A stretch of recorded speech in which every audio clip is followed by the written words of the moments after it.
పాయాలు పడతా ఉన్నారండి. శ్రీనివాసరావు అన్నాడు ఏమని?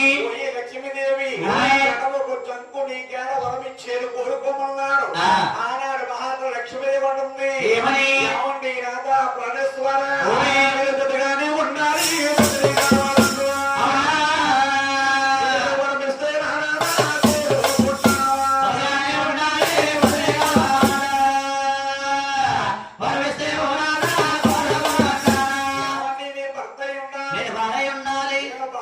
ఉండాలి వరమిస్తే కోరుకుంటానన్నాడు. ఆనాడు శ్రీనివాసరావు అన్నాడు లక్ష్మీదేవి కంగారు పడకు, నువ్వు అవతారంలో లక్ష్మీదేవి కింద ఉన్నావు, నేనేమో శ్రీనివాసుడి కింద ఉన్నాను.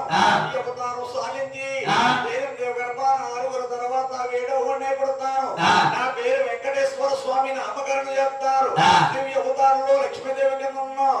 వచ్చే అవతారంలోని ఆలమూరు తాతయ్య కుమారుడు ఆలమాదారుడు కూతురు అరివేలు మంగాదేవి జన్మిస్తావు.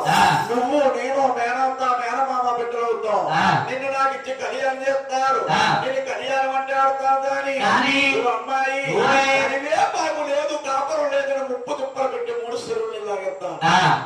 కడియాపాకు లేదని పాపము లేదని ముప్పు తుప్పలు పెట్టి 3 చెరువులు నీళ్ళు తాగిస్తాను. 3 చెరువులు లాగెత్తాను. ఆనాడు లక్ష్మీదేవి ఈనాడు మంగాస్తాయారండి. ఈనాడు మంగాస్తాయారండి. అవునండి. పక్కన ఉన్న పద్మావతి అంటుంది ఏమని?